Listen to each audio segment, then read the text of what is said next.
ಆದ್ರೆ ಅದಕ್ಕೂ ಕೂಡ ಇವರು ಹಣ ಕೇಳಿದ್ರು ಅನ್ನೋ ವಿಚಾರ ಇದೆಯಲ್ಲ, ಇದು ಈಗ ಎಲ್ಲರನ್ನ ಕೆರಳಿಸಿದೆ. ಅಥವಾ ಈ ಸರ್ಕಾರದಲ್ಲಿ ಎಷ್ಟರ ಮಟ್ಟಿಗೆ ಬ್ರಹ್ಮಾಂಡ ಭ್ರಷ್ಟಾಚಾರ ತಾಂಡವ ಆಡ್ತಿದೆ ಅನ್ನೋದನ್ನ ಮತ್ತೆ ಮತ್ತೆ ಹೇಳೋ ಹಂಗಿದೆ. ಕಲಬುರಗಿ ಜಿಲ್ಲೆಯಲ್ಲೂ ಕೂಡ ಮನೆ ಹಂಚಿಕೆಯಲ್ಲಿ ಭಾರಿ ಅಕ್ರಮ ಆಗಿದೆ ಅನ್ನೋ ವಿಚಾರ ಈಗ ಬಯಲಾಗಿದೆ. ಫರಹತಾಬಾದ್ ಗರಜಗಿ ಗ್ರಾಮ ಪಂಚಾಯತ್ಗೆ 350 ಮನೆ ಹಂಚಿಕೆ ಆಗಿತ್ತು. ಕಿರಣಗಿಯಲ್ಲಿ 100 ಮನೆ, ಮಲ್ಲಾಬಾದ್ನಲ್ಲಿ 150 ಮನೆ, ಆತನೂರಿನಲ್ಲಿ 100 ಮನೆ ಹಂಚಿಕೆ ಆಗಿತ್ತು. ಏಕಾಏಕಿ ಪಂಚಾಯತಿಗೆ ಬಂದ ಮನೆ ಬೇರೆ ಪಂಚಾಯತಿಗೆ ಶಿಫ್ಟ್ ಆಗಿದೆ. ಯಾಕಂತ ಹೇಳಿದ್ರೆ ನಮ್ಮ ಹತ್ರ ಹಣಕ್ಕೆ ಬೇಡಿಕೆ ಇಟ್ಟಿದ್ರು, ನಮ್ಮ ಹತ್ರ ಕೊಡ್ಲಿಕ್ಕೆ ಹಣವೇ ಇಲ್ಲ. ಹಣ ಇದ್ರೆ ನಾವೇ ಮನೆ ಕಟ್ಸ್ಕೊತಾ ಇದ್ವಿ. ಸರ್ಕಾರದಿಂದ ನಮ್ಗೆ ಅಲೌಟ್ ಆದಂತ ಮನೆ ಅದು, ಫಲಾನುಭವಿಗಳು ನಾವು. ಆದ್ರೆ ಈ ಸರ್ಕಾರದಿಂದ ಹಂಚಿಕೆಯಾದ ಮನೆಗೂ ಕೂಡ ಇವರು ಹಣ ಕೇಳಿದ್ರು. ಹಾಗಾಗಿ ನಮ್ಮ ಪಂಚಾಯತಿಗೆ ಬರಬೇಕಾದಂತ ಮನೆ ಬೇರೆ ಪಂಚಾಯತಿಗೆ ಶಿಫ್ಟ್ ಆಗಿದೆ.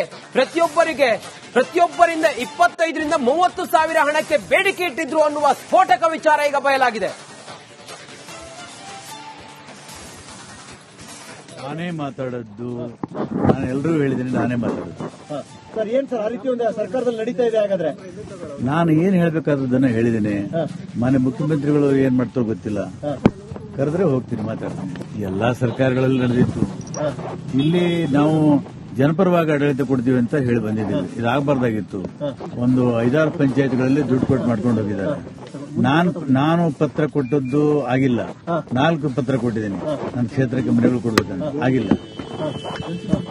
ಅವರು ಪಂಚಾಯತ್ ಚೇರ್ಮನ್ಗಳು ಹೋದ್ಮೇಲೆ ಮಾಡ್ಕೊಂಡ್ ಬಂದಿದ್ದಾರೆ. ಹೋಗ್ತೀನಿ, ಖಂಡಿತ ಹೋಗ್ತೀನಿ. ಅವ್ರು ನಮ್ಮ ನಾಯಕರು. ಹೇಳ್ತೀನಿ. ನಾನೇ ಮಾತಾಡದ್ದು, ನಾನು ಎಲ್ಲರೂ ಹೇಳಿದ್ದೀನಿ, ನಾನೇ ಮಾತಾಡೋದು. ಸರ್, ಏನ್ ಸರ್ ಆ ರೀತಿ ಒಂದು ಸರ್ಕಾರದಲ್ಲಿ ನಡೀತಾ ಇದೆ? ಹಾಗಾದ್ರೆ ನಾನು ಏನ್ ಹೇಳ್ಬೇಕಾದದನ್ನ ಹೇಳಿದ್ದೀನಿ. ಮಾನ್ಯ ಮುಖ್ಯಮಂತ್ರಿಗಳು ಏನ್ ಮಾಡ್ತಾರೋ ಗೊತ್ತಿಲ್ಲ. ಆರ್ ಪಾಟೀಲ್ ಅವರು ಇದ್ದಾರೆ, ಅವ್ರ ಜೊತೆ ಮಾತಾಡ್ತಾ ಹೋಗ್ತೀನಿ. ಸರ್, ನಿನ್ನೆ ನಿಮ್ಮ ಆಡಿಯೋ ಸಂಚಲನ ಸೃಷ್ಟಿ ಮಾಡಿದೆ, ಅದ್ರ ಬಗ್ಗೆ ತಾವೇನ್ ಹೇಳಕ್ ಬಯಸ್ತೀರಾ ಸರ್? ನಾನೇನು ಸಂಚಲನ ಮಾಡಿಲ್ಲ, ಏನು ಆಕಾಶ ಬಿದ್ದಿಲ್ಲ. ನಾನು ಇದ್ದುದನ್ನ ಹೇಳಿದ್ದೀನಿ ಅವರಿಗೆ. ನಾನೇ ನೇರವಾಗಿ ಜಮೀರ್ ಮೇಲೆ ಆರೋಪ ಮಾಡಿಲ್ಲ, ಅಥವಾ ಅಲ್ಲಿ ಅಧಿಕಾರಿಗಳ ಮೇಲೆ ಮಾಡಿಲ್ಲ. ನಿಮ್ಮ ಆಫೀಸರ್, ನಿಮ್ಮ ಇಲಾಖೆಯಲ್ಲಿ ಈ ತರ ನಡೀತಾ ಇದೆ ಅಂತ ಹೇಳಿದ್ದೀನಿ. ಈಗ ಇದೇ ಮಾತನ್ನ, ಬೇಸರದ ಮಾತನ್ನ ಕೃಷ್ಣ ಬೈರೇಗೌಡರು ಕೂಡ ಹೇಳಿದ್ದಾರೆ. ಆ ಮಾತಿಗೆ ಯಾಕೆ ಅಷ್ಟೊಂದು, ನನ್ನ ಮಾತಿಗೆ ಯಾಕೆ ಅಷ್ಟೊಂದು ಬೆಲೆ? ಸರ್, ಒಬ್ಬ ಅಧಿಕಾರಿ ಮಾತಾಡಿರುವಂತ ಆಡಿಯೋ ಹೊರಗಡೆ ಬರುವಂತ ವಿಚಾರಕ್ಕೆ ಅಧಿಕಾರಿಗಳು ಕೂಡ ಬೇಸರವನ್ನು ವ್ಯಕ್ತಪಡಿಸ್ತಾ ಇದ್ದಾರೆ ಸರ್. ವ್ಯಕ್ತಪಡಿಸಲಿ, ಅವರು ಪಡಿಸಲಿ, ಅವರಿಗೆ ಅಧಿಕಾರ ಇದೆ. ಈ ವ್ಯವಸ್ಥೆನ ಸರಿ ಮಾಡಬೇಕು ಅವರು ಯಾರು ಸರ್? ಯಾರು? ಸರ್ಕಾರ ಮಾಡೋರು. ಸಿದ್ದರಾಮಯ್ಯ ಅವ್ರ ಗಮನಕ್ಕೆ ತಗೊಂಡ್ಬಂದಿದ್ದಾರೆ ಸರ್?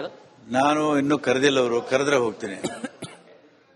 ಬಿ ಆರ್ ಪಾಟೀಲ್ರು ಪದೇ ಪದೇ ವ್ಯವಸ್ಥೆಯ ವಿರುದ್ಧ ಮಾತಾಡ್ತಾ ಇರ್ತಾರೆ, ಸರಿ ಹೋಗ್ಬೇಕು ಅಂತ ಪ್ರಯತ್ನಗಳನ್ನ ಮಾಡ್ತಾ ಇದ್ದಾರೆ. ಆದ್ರೂ ಕೂಡ ಈ ರೀತಿಯ ವ್ಯವಸ್ಥೆಗಳು ಪದೇ ಪದೇ ಮುನ್ನೆಲೆಗೆ ಬರ್ತಾರೆ. ಇದಕ್ಕೆ ತಾರ್ಕಿಕ ಹಂತಕ್ಕೆ ತೆಗೆದುಕೊಂಡು ಹೋಗುವಂತದ್ದು ಯಾವ ರೀತಿ ಸರ್? ಅದೆಲ್ಲ ಮುಖ್ಯಮಂತ್ರಿ ಮಾಡ್ತಾರೆ. ಇದಿಷ್ಟು ಹಿರಿಯ ಶಾಸಕರಾದಂತ ಬಿ ಆರ್ ಪಾಟೀಲ್ ಅವರ ಮಾತಾಗಿದೆ. ಕ್ಯಾಮರಾ ಪರ್ಸನ್ ಮಂಜುನಾಥ್ ಜೊತೆ ಹನುಮಂತ ದುರ್ಗದ್, ಆರ್ ಕನ್ನಡ, ಬೆಂಗಳೂರು. ನೋಡಿ, ಈಗ ಬಿ ಆರ್ ಪಾಟೀಲ್ರೇ ಹೇಳಿದ್ದಾರೆ, ನಾನೇ ಮಾತಾಡಿದ್ದು. ನೋಡಿ, ಬ್ರಹ್ಮಾಂಡ ಭ್ರಷ್ಟಾಚಾರ ನಾನು ಇಲ್ಲಿ ಹೇಳಿದ್ದೀನಿ, ಯಾವುದೇ ಇಲಾಖೆ ಬಗ್ಗೆ ಮಾತಾಡಿಲ್ಲ. ಆ ಅಧಿಕಾರಿ ಮಾಡಿರೋದು ಏನು ಅನ್ನೋದನ್ನ ಹೇಳಿದ್ದೀನಿ ಅನ್ನೋದನ್ನ ಬಹಳ ಕ್ಲಿಯರ್ ಆಗಿ ಹೇಳಿದ್ದಾರೆ. ಒಂದೊಂದು ಬಹಳ ಸ್ಪಷ್ಟವಾಗಿದೆ. ಈ ಕಾಂಗ್ರೆಸ್ ಸರ್ಕಾರದಲ್ಲಿ ಏನೆಲ್ಲ ಬ್ರಹ್ಮಾಂಡ ಭ್ರಷ್ಟಾಚಾರ ಬಯಲಾಗುತ್ತೆ ಅನ್ನೋದು ಅವ್ರದೇ. ಮೊನ್ನೆ ಅವರ PSC ಮಾತಾಡಿದ್ದೀನಿ. ಕೃಷ್ಣ ಬೈರೇಗೌಡರು ಕೂಡ ಬೇಸರವಾಗಿಯೇ ಮಾತಾಡಿದ್ದಾರೆ. ನಂದೇ ಯಾಕೆ ಇಷ್ಟು ಹೈಲೈಟ್ ಆಗ್ತದೆ? ತಾವು ಜನಪರ ಆಡಳಿತ ಕೊಡ್ತೀವಿ ಅಂತ ಬಂದಿದ್ರಿ ಅಧಿಕಾರಕ್ಕೆ, ಆಗ್ಬಾರ್ದಾಗಿತ್ತು. ಅದರ ಮುಖ್ಯಮಂತ್ರಿ ಇದನ್ನೇ ಬಿಜೆಪಿ ಅವರು ಈಗ ಸಾಕಷ್ಟು ಅವ್ರೇನ್ ಸಾಧ್ಯ ಅಲ್ಲ, ಅವರೆಲ್ಲ ಹೊಲಸು ಮಾಡಿಟ್ಟು ಹೋದದ್ದೇ ಇದೆಲ್ಲ. ಸರ್, ನಮ್ ಜೊತೆಗೆ ಹಿರಿಯ ಶಾಸಕರಾದಂತಹ ಬಿ ಆರ್ ಪಾಟೀಲ್ ಅವರು ಇದ್ದಾರೆ, ಅವ್ರ ಜೊತೆ ಮಾತಾಡ್ತಾ ಹೋಗ್ತೇನೆ. ಸರ್, ಈಗ ಸರ್ ಒಂದ್ ನಿಮಿಷ, ನಿನ್ನೆ ನೀವು ಮಾಡಿದಂತಹ ಆರೋಪ ಏನಿದೆ? ಒಂದೇ ನಿಮಿಷ ಸರ್, ಒಂದೇ ನಿಮಿಷ ಸರ್, ಒಂದೇ ನಿಮಿಷ.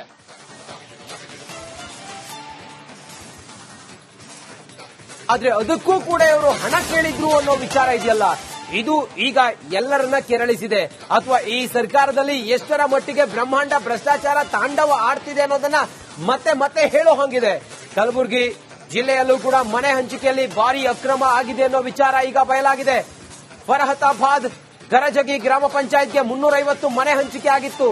ಕಿರಣಗಿಯಲ್ಲಿ 100 ಮನೆ, ಮಲ್ಲಾಬಾದ್ನಲ್ಲಿ 150 ಮನೆ, ಆತನೂರಿನಲ್ಲಿ 100 ಮನೆ ಹಂಚಿಕೆ ಆಗಿತ್ತು. ಏಕಾಏಕಿ ಪಂಚಾಯತಿಗೆ ಬಂದ ಮನೆ ಬೇರೆ ಪಂಚಾಯತಿಗೆ ಶಿಫ್ಟ್ ಆಗಿದೆ. ಯಾಕಂತ ಹೇಳಿದ್ರೆ ನಮ್ಮ ಹತ್ರ ಹಣಕ್ಕೆ ಬೇಡಿಕೆ ಇಟ್ಟಿದ್ರು, ನಮ್ಮ ಹತ್ರ ಕೊಡ್ಲಿಕ್ಕೆ ಹಣವೇ ಇಲ್ಲ. ಹಣ ಇದ್ರೆ ನಾವೇ ಮನೆ ಕಟ್ಸ್ಕೊತಾ ಇದ್ವಿ. ಸರ್ಕಾರದಿಂದ ನಮ್ಗೆ ಅಲೌಟ್ ಆದಂತ ಮನೆ ಅದು, ಫಲಾನುಭವಿಗಳು ನಾವು. ಆದ್ರೆ ಈ ಸರ್ಕಾರದಿಂದ ಹಂಚಿಕೆಯಾದ ಮನೆಗೂ ಕೂಡ ಇವರು ಹಣ ಕೇಳಿದ್ರು. ಹಾಗಾಗಿ ನಮ್ಮ ಪಂಚಾಯತಿಗೆ ಬರಬೇಕಾದಂತ ಮನೆ ಬೇರೆ ಪಂಚಾಯತಿಗೆ ಶಿಫ್ಟ್ ಆಗಿದೆ. ಪ್ರತಿಯೊಬ್ಬರಿಂದ 25ರಿಂದ 30 ಸಾವಿರ ಹಣಕ್ಕೆ ಬೇಡಿಕೆ ಇಟ್ಟಿದ್ರು ಅನ್ನುವ ಸ್ಫೋಟಕ ವಿಚಾರ ಈಗ ಬಯಲಾಗಿದೆ. ನಾನೇ ಮಾತಾಡದ್ದು, ನಾನು ಎಲ್ರಿಗೂ ಹೇಳಿದ್ದೀನಿ, ನಾನೇ ಮಾತಾಡೋದು. ಸರ್ ಏನ್ ಸರ್ ಆ ರೀತಿ ಒಂದು ಸರ್ಕಾರದಲ್ಲಿ ನಡೀತಾ ಇದೆ? ಹಾಗಾದ್ರೆ ನಾನು ಏನ್ ಹೇಳ್ಬೇಕಾದದನ್ನ ಹೇಳಿದ್ದೀನಿ. ಮಾನ್ಯ ಮುಖ್ಯಮಂತ್ರಿಗಳು ಏನ್ ಮಾಡ್ತಾರೋ ಗೊತ್ತಿಲ್ಲ, ಕರೆದ್ರೆ ಹೋಗ್ತೀನಿ, ಮಾತಾಡ್ತೀನಿ. ಎಲ್ಲಾ ಸರ್ಕಾರಗಳಲ್ಲಿ ನಡೆದಿತ್ತು. ಇಲ್ಲಿ ನಾವು ಜನಪರವಾಗಿ ಆಡಳಿತ ಕೊಡ್ತೀವಿ ಅಂತ ಹೇಳಿ ಬಂದಿದ್ದೀವಿ. ಇದಾಗಬಾರ್ದಾಗಿತ್ತು. ಒಂದು 5-6 ಪಂಚಾಯತ್ಗಳಲ್ಲಿ ದುಡ್ಡು ಕೊಟ್ಟು ಮಾಡ್ಕೊಂಡು ಹೋಗಿದ್ದಾರೆ. ನಾನು ಪತ್ರ ಕೊಟ್ಟದ್ದು ಆಗಿಲ್ಲ. 4 ಪತ್ರ ಕೊಟ್ಟಿದ್ದೀನಿ ನನ್ನ ಕ್ಷೇತ್ರಕ್ಕೆ ಮನೆಗಳು ಕೊಡ್ಬೇಕಂತ, ಆಗಿಲ್ಲ. ಅವರು ಪಂಚಾಯತ್ ಚೇರ್ಮನ್ಗಳು ಹೋದ್ಮೇಲೆ ಮಾಡ್ಕೊಂಡ್ ಬಂದಿದ್ದಾರೆ. ಹೋಗ್ತೀನಿ, ಖಂಡಿತ ಹೋಗ್ತೀನಿ. ಅವ್ರು ನಮ್ಮ ನಾಯಕರು. ಹೇಳ್ತೀನಿ. ನಾನೇ ಮಾತಾಡದ್ದು, ನಾನು ಎಲ್ರಿಗೂ ಹೇಳಿದ್ದೀನಿ, ನಾನೇ ಮಾತಾಡೋದು. ಸರ್ ಏನ್ ಸರ್ ಆ ರೀತಿ ಒಂದು ಸರ್ಕಾರದಲ್ಲಿ ನಡೀತಾ ಇದೆ? ಹಾಗಾದ್ರೆ ನಾನು ಏನ್ ಹೇಳ್ಬೇಕಾದದನ್ನ ಹೇಳಿದ್ದೀನಿ. ಮಾನ್ಯ ಮುಖ್ಯಮಂತ್ರಿಗಳು ಏನ್ ಮಾಡ್ತಾರೋ ಗೊತ್ತಿಲ್ಲ. BR ಪಾಟೀಲ್ ಅವರು ಇದ್ದಾರೆ, ಅವ್ರ ಜೊತೆ ಮಾತಾಡ್ತಾ ಹೋಗ್ತೀನಿ. ಸರ್, ನಿನ್ನೆ ನಿಮ್ಮ ಆಡಿಯೋ ಸಂಚಲನ ಸೃಷ್ಟಿ ಮಾಡಿದೆ, ಅದ್ರ ಬಗ್ಗೆ ತಾವೇನ್ ಹೇಳಕ್ ಬಯಸ್ತೀರಾ ಸರ್? ನಾನೇನು ಸಂಚಲನ ಮಾಡಿಲ್ಲ, ಏನು ಆಕಾಶ ಬಿದ್ದಿಲ್ಲ. ನಾನು ಇದ್ದುದನ್ನ ಹೇಳಿದ್ದೀನಿ ಅವರಿಗೆ. ನಾನೇ ನೇರವಾಗಿ ಜಮೀರ್ ಮೇಲೆ ಆರೋಪ ಮಾಡಿಲ್ಲ ಅಥವಾ ಅಲ್ಲಿ ಅಧಿಕಾರಿಗಳ ಮೇಲೆ ಮಾಡಿಲ್ಲ. ನಿಮ್ಮ ಆಫೀಸರ್, ನಿಮ್ಮ ಇಲಾಖೆಯಲ್ಲಿ ಈ ತರ ನಡೀತಾ ಇದೆ ಅಂತ ಹೇಳಿದ್ದೀನಿ. ಈಗ ಇದೇ ಮಾತನ್ನ, ಬೇಸರದ ಮಾತನ್ನ ಕೃಷ್ಣ ಬೈರೇಗೌಡರು ಕೂಡ ಹೇಳಿದ್ದಾರೆ. ಆ ಮಾತಿಗೆ ಯಾಕೆ ಅಷ್ಟೊಂದು, ನನ್ನ ಮಾತಿಗೆ ಯಾಕೆ ಅಷ್ಟೊಂದು ಬೆಲೆ? ಸರ್, ಒಬ್ಬ ಅಧಿಕಾರಿ ಮಾತಾಡಿರುವಂತ ಆಡಿಯೋ ಹೊರಗಡೆ ಬರುವಂತ ವಿಚಾರಕ್ಕೆ ಅಧಿಕಾರಿಗಳು ಕೂಡ ಬೇಸರವನ್ನು ವ್ಯಕ್ತಪಡಿಸ್ತಾ ಇದ್ದಾರೆ ಸರ್. ವ್ಯಕ್ತಪಡಿಸಲಿ, ಅವರು ಪಡಿಸಲಿ, ಅವರಿಗೆ ಅಧಿಕಾರ ಇದೆ. ಈ ವ್ಯವಸ್ಥೆನ ಸರಿ ಮಾಡಬೇಕು ಅವರು ಯಾರು ಸರ್? ಯಾರು? ಸರ್ಕಾರ ಮಾಡಬೇಕು. ಸಿದ್ದರಾಮಯ್ಯ ಅವ್ರ ಗಮನಕ್ಕೆ ತಗೊಂಡ್ಬಂದಿದ್ದಾರೆ ಸರ್ ಇದು? ನಾನು ಇನ್ನೂ ಕರೆದಿಲ್ಲ, ಅವರು ಕರೆದ್ರೆ ಹೋಗ್ತೀನಿ. BR ಪಾಟೀಲ್ರು ಪದೇ ವ್ಯವಸ್ಥೆಯ ವಿರುದ್ಧ ಮಾತಾಡ್ತಾ ಇರ್ತಾರೆ, ಸರಿ ಹೋಗ್ಬೇಕು ಅಂತ ಪ್ರಯತ್ನಗಳನ್ನ ಮಾಡ್ತಾ ಇದ್ದಾರೆ. ಆದ್ರೂ ಕೂಡ ಈ ರೀತಿಯ ವ್ಯವಸ್ಥೆಗಳು ಪದೇ ಮುನ್ನೆಲೆಗೆ ಬರ್ತಾರೆ. ಇದಕ್ಕೆ ತಾರ್ಕಿಕ ಹಂತಕ್ಕೆ ತೆಗೆದುಕೊಂಡು ಹೋಗುವಂತದ್ದು ಯಾವ ರೀತಿ ಸರ್? ಅದೆಲ್ಲ ಮುಖ್ಯಮಂತ್ರಿ ಮಾಡ್ತಾರೆ. ಇದಿಷ್ಟು ಹಿರಿಯ ಶಾಸಕರಾದಂತ BR ಪಾಟೀಲ್ ಅವರ ಮಾತಾಗಿದೆ. ಕ್ಯಾಮರಾ ಪರ್ಸನ್ ಮಂಜುನಾಥ್ ಜೊತೆ ಹನುಮಂತ ದುರ್ಗದ್, ಆರ್ ಕನ್ನಡ, ಬೆಂಗಳೂರು. ನೋಡಿ, ಈಗ BR ಪಾಟೀಲ್ರೇ ಹೇಳಿದ್ದಾರೆ, ನಾನೇ ಮಾತಾಡಿದ್ದು. ನೋಡಿ, ಬ್ರಹ್ಮಾಂಡ ಭ್ರಷ್ಟಾಚಾರ ನಾನು ಇಲ್ಲಿ ಹೇಳಿದ್ದೀನಿ, ಯಾವುದೇ ಇಲಾಖೆ ಬಗ್ಗೆ ಮಾತಾಡಿಲ್ಲ. ಆ ಅಧಿಕಾರಿ ಮಾಡಿರೋದು ಏನು ಅನ್ನೋದನ್ನ ಹೇಳಿದ್ದೀನಿ ಅನ್ನೋದನ್ನ ಬಹಳ ಕ್ಲಿಯರ್ ಆಗಿ ಹೇಳಿದ್ದಾರೆ. ಒಂದೊಂದು ಬಹಳ ಸ್ಪಷ್ಟವಾಗಿದೆ. ಈ ಕಾಂಗ್ರೆಸ್ ಸರ್ಕಾರದಲ್ಲಿ ಇನ್ ಏನೆಲ್ಲ ಬ್ರಹ್ಮಾಂಡ ಭ್ರಷ್ಟಾಚಾರ ಬಯಲಾಗುತ್ತೆ ಅನ್ನೋದು ಅವ್ರದೇ. ಮೊನ್ನೆ ಅವರ PSC ಮಾತಾಡಿದ್ದೀನಿ. ಕೃಷ್ಣ ಬೈರೇಗೌಡರು ಕೂಡ ಬೇಸರವಾಗಿಯೇ ಮಾತಾಡಿದ್ದಾರೆ. ನಂದೇ ಯಾಕೆ ಇಷ್ಟು ಹೈಲೈಟ್ ಆಗ್ತದೆ? ಅಲ್ಲ, ತಾವು ಜನಪರ ಆಡಳಿತ ಕೊಡ್ತೀವಿ ಅಂತ ಬಂದಿದ್ರಿ ಅಧಿಕಾರಕ್ಕೆ. ಆಗ್ಬಾರ್ದಾಗಿತ್ತು. ಮುಖ್ಯಮಂತ್ರಿ ಇದನ್ನೇ ಬಿಜೆಪಿ ಅವರು ಈಗ ಸಾಕಷ್ಟು ಇದನ್ನ, ಅವ್ರೇನ್ ಸಾಧ್ಯ ಅಲ್ಲ, ಅವರೆಲ್ಲ ಹೊಲಸು ಮಾಡಿಟ್ಟು ಹೋದದ್ದೇ ಇದೆಲ್ಲ. ಸರ್, ನಮ್ ಜೊತೆಗೆ ಹಿರಿಯ ಶಾಸಕರಾದಂತ BR ಪಾಟೀಲ್ ಅವರು ಇದ್ದಾರೆ, ಅವ್ರ ಜೊತೆ ಮಾತಾಡ್ತಾ ಹೋಗ್ತೇನೆ. ಸರ್, ಈಗ ಸರ್ ಒಂದ್ ನಿಮಿಷ, ನಿನ್ನೆ ನೀವು ಮಾಡಿದಂತಹ ಆರೋಪ ಏನಿದೆ? ಒಂದೆರಡು ನಿಮಿಷ ಸರ್, ಒಂದೇ ನಿಮಿಷ ಸರ್, ಒಂದೇ ನಿಮಿಷ.